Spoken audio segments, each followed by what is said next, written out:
What makes a great movie? Fight Club, The Iron Giant, Scott Pilgrim vs. the World, and Solo are all easily recognizable titles unique in their own way, but they all share one trait. These movies failed at the box office. There's one film on this list though I always hear getting uncontested praise despite almost every website, blog, and, well, video essay saying something went wrong between the initial pitch and the final showing in theaters. Fantastic Mr. Fox is a 2009 stop-motion movie based on Roald Dahl's book of the same name. It was director Wes Anderson's first feature-length stop-motion film, following his previous works, Bottle Rocket, Rushmore, and The Life Aquatic. Wes went all out on making the movie the best it could possibly be. This wouldn't be without difficulty though, since the entire process took around 2 years to complete. Anderson said, "The process every day of making the film was every phase of production happening all at once. It was like being in a cockpit. There was so much communication between so many people." He learned during the process that the movie would likely alienate a lot of his potential audience. Stop motion in America isn't very popular. The movie depicts certain scenes that include violence and smoking, and cussing is used in the movie without using any actual words that would give the film a higher rating than PG. Are you cussing with me? No, you cussing with me? Don't cuss and point. You're gonna cuss with somebody, you're not gonna...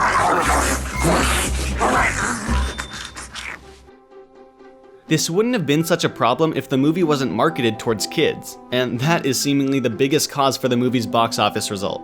With a budget of $40 million, Fantastic Mr. Fox only had a profit of $6.5 million. Compare that to another stop-motion movie, Chicken Run, that made $227 million with a $42 million budget. Its first trailer began the summer before it was released in 2009. It keeps a lighthearted tone and doesn't describe any of the heavier themes in the movie or even much of the general plot. Who am I, Kylie? Why a fox? Why not a horse or a beetle or a bald eagle? I'm saying this more as like existentialism, you know? I don't know what you're talking about, but it sounds illegal. The second trailer gives more background on the characters and their problems, similar to most generic movie trailers. Both of these still included the scenes of violence, guns, cussing, and explosions though, which may have been too much for a younger audience. This is very different than how Where the Wild Things Are, another book adaptation that was released a month before Fantastic Mr. Fox, handled its marketing. That movie clearly targeted a nostalgic adult audience and didn't focus on the childlike nature of the story. What are you talking about?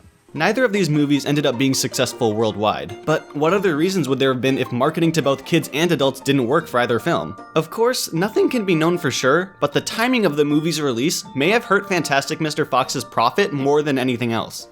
You wanna know why? Why? 2009 introduced the world to movies like Up and Cloudy with a Chance of Meatballs, but nothing was quite as popular as the worldwide phenomenon of Twilight.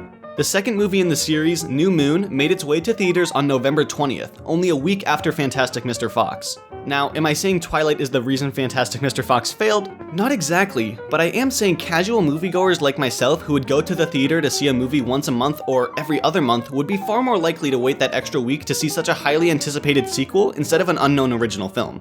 Releasing the movie in November, despite fitting the theme and style of the movie, also contributed to its lack of financial success. For distributors, November and December are great for marketing films for the upcoming award season, but not so much for making money. That spot goes to the summer months of June and July for obvious reasons. Kids are out of school. For a movie marketed towards children, there's no better time to have a theatrical release people can watch to escape the heat. Fantastic Mr. Fox released worldwide on a Friday, which is the best day of the week to release a movie, but it wasn't enough to offset the months of poor marketing that led up to that moment. Woo!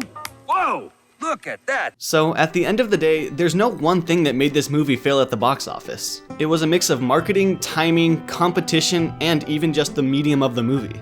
Fantastic Mr. Fox, though only barely making back the money needed to produce it, is a film that really can't be replicated. Fans from all around the world love how real each character, emotion, and frame are, and the movie has only become more popular since it first hit theaters 11 years ago. So whether you remember it for its unique animation, story, or even just the warm feeling it gives, there's something about this movie that truly makes it fantastic.